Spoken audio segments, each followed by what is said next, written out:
In the old days, if a bass fisherman caught a big string of fish, boy, you'd play heck figuring out how he did it. He probably wouldn't share any of his information with you. If you ask him what he caught them on, he'd probably lead you astray. And today's bass fishermen, especially the really good ones, are completely different from that. They are normally very classy guys, very well-spoken, full of information, honest guys. Most of them are trying to make a career out of their talent, so they're darn sure not going to lead you astray. Last Sunday night, our FLW Tour winner was Steve Daniels. Boy, he is a classy guy, full of good information. He's our guest this evening. I'm Jerry McKinnis. Welcome to Bass Profiles. I'm Steve Daniels. I live in Lewiston, Florida on Lake Okeechobee. I've been fishing professionally for 18 years. Have a fishing clinic and fishing school and guide service on Lake Okeechobee. I started out fishing farm ponds when I was a kid. When I was in grammar school and junior high school, all I thought about was fishing. I always enjoyed being outside and doing things in the outdoors, and fishing was something I just really enjoyed doing. The first year on the BASS circuit in the 84-85 season in the Classic was in Pine Bluff on the Arkansas River. All right. I nearly won it. I was only one caught a limit all 3 days, and I finished fourth in the tournament. There's no real way of saying what's my strengths or what aren't my strengths. I think it's a day-to-day deal sometimes with me. Good tips. Go early and stay late. And everyone at home, one last good tip from the winner. Go early and stay late. Go early and stay late. Go early and stay late.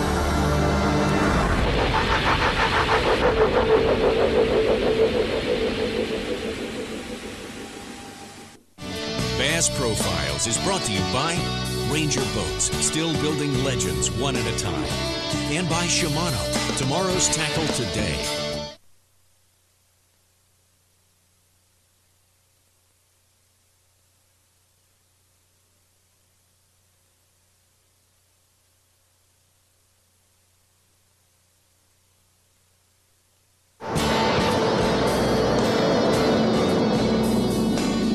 Steve, I want to hear your take on what it takes to become a good fisherman. Why are you any more special than the next guy?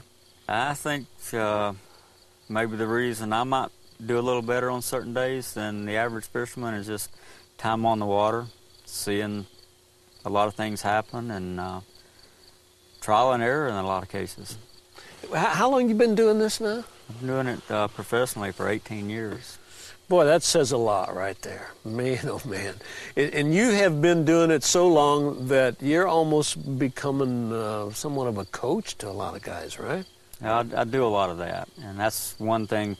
I started out with a guide service on Lake Okeechobee, and I've gradually worked into a little more instructional type of fishing, although we still guide people for trophy bass. But I really enjoy the teaching. A lot of the club fishermen all across the country are looking for ways of improving their success, and they're looking to some of the pros for a little more advice. So now I'm not just coming to you to have you help me catch a big fish from Florida.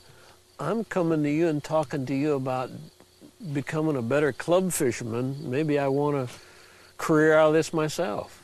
This little clump of stuff right here has landed right on a big clump of hydrilla, and it must be real open underneath. I caught 5 out here the first day. Didn't catch any big ones, but they're all nice keepers. The 8-8 came right out here in the hydrilla, just right on the edge. Flipping this heavy stuff, you use a 1-ounce sinker, 30-pound line. The key to it is feeding that sinker down. That sinker falls so fast, you have to ease it down in there. Once it breaks through, then you have to hold a little tension on it. Let it fall real slow. You've been fishing on the BASS circuit for quite a few years, haven't you? Since 1984. And so this is going to give you that experience we keep talking about. Yeah, it's just the more you do it, the more things you learn, and we learn every day. I learn every day. Fishing changes. There are no absolutes, and if you think you've learned it all, then you're not that good a fisherman, because it changes constantly. How'd you find those fish that you basically won the tournament on the last week's FLW tournament? Well, the fish that were in the open water I found before the cold front hit, and I was basically fishing some flats, and I happened to see a school of fish chasing shiners, and so I knew the little area that they were in, and I marked it on my GPS, and it was an area that I was going to fish during the tournament. But what happened, the cold front hit. The water temperature was dropping really fast. It dropped like 15 degrees in a couple of days, and when that happens, there's very few active fish out there. So basically the same thing happened to us in the first FLW tournament. You know, I had to change my technique a little bit. When I found these fish in here, I could see them. They were chasing bait. That's the only reason I found them. I mean, look around. This looks, I mean, everywhere you go out here looks the same, and they're in this one little spot right there where my buoy is at. So these guys out in this little area that you've stumbled across, you didn't stumble across that, did you? Well, basically I did, but I happened to see them. So, you know, that's one thing a good bass fisherman always does. Absolutely, I'm glad you're saying this. He's aware of things, and you watch for any kind of movement.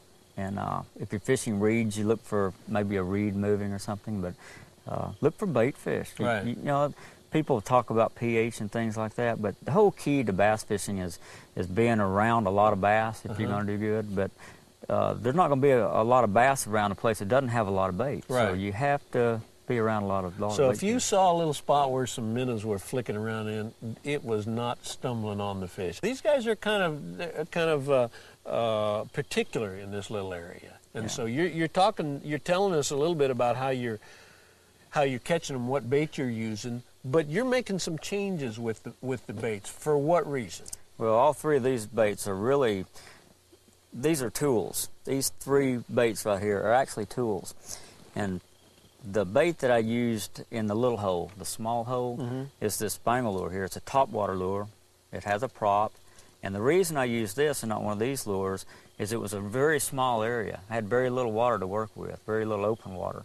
And this bait I could throw and work the edge of that little grass line and their little hole, and I could fish it really slow, and on top of the water was real clear.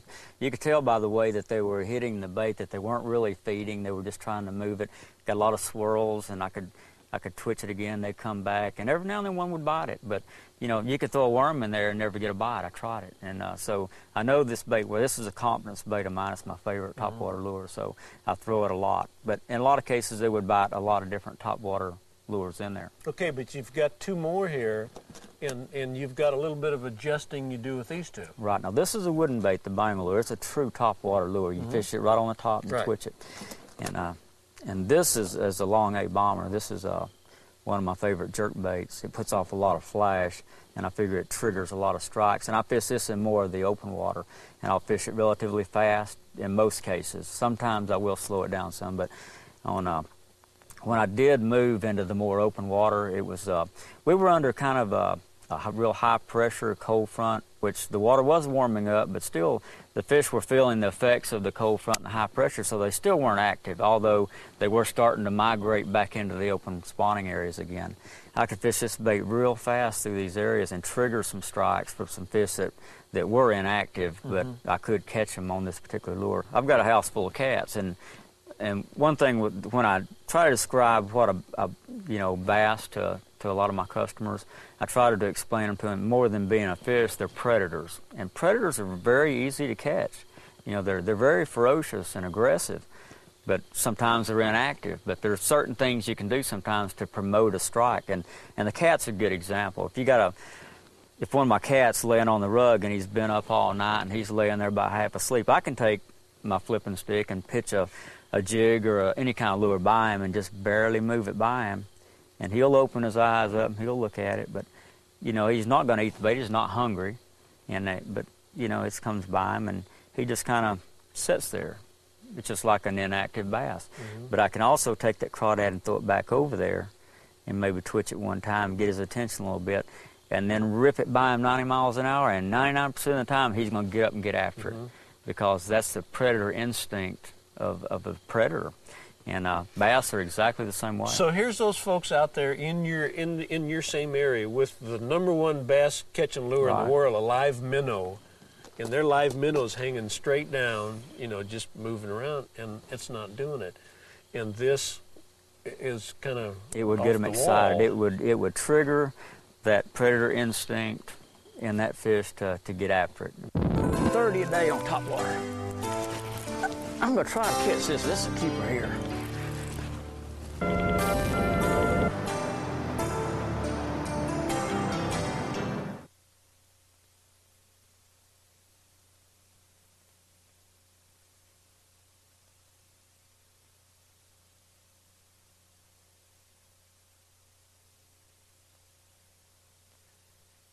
Come. That's the one. Come on. Came off.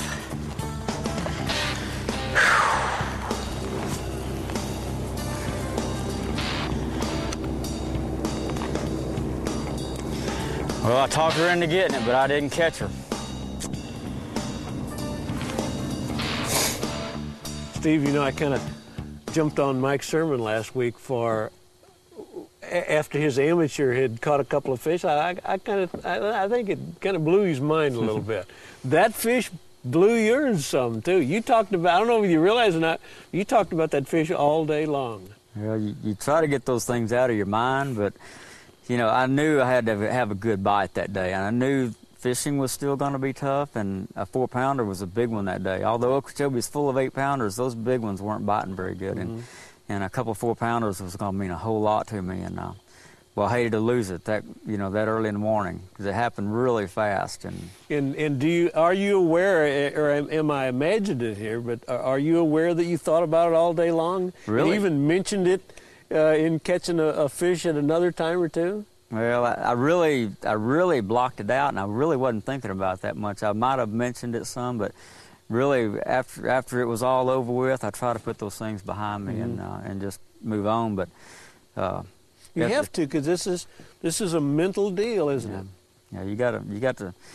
Your head has to be in the right place in order for you to make the right moves. And every move I made that day was a good one. Every time I decided I needed to change, when I really wasn't feeling comfortable about what was happening, I would make a change, and I was making it work. And right up to the very end, when I decided the last couple hours I needed to go really try to catch a big fish, because I wasn't really bettering myself enough with the faster baits, and I was able to go use the Gambler Crawdad and get in the heavy hydrilla and managed to catch a 3-pounder, and that was the difference in me winning the tournament. Was that's one more 3-pounder that I caught late in the day. Before this cold front hit, we were catching 25, 30 a day on top water. I'm gonna try to catch this. This is a keeper here. There's a lot of pepper grass there, and I'm having to pull real hard, and I think I just pulled that other one off. That might make it there. Pull that fish off. I think you're still talking about losing that big one. But there is a lot of pressure out there for you, isn't there? $25,000, and it's not even at this point in the FLW tour, it's not really that $25,000. You know, there's a lot of things ahead. There's a lot of pressure on you. Yeah, just making it to the top 5 was a major step. But once you get there, really, there's not a second place. And then it's just, you fish to win it the last day. And you got to have the right mental attitude that day. The problem I was having, those fish were so inactive, and I went out with a real aggressive attitude that morning. I had my mental thought for that morning when I was in my boat going to that spot that morning was I wasn't going to let anybody come to Lake Okeechobee and take this win away from me when I got into the top 5. But when I got there, I really wanted to burn the lake up, but I couldn't.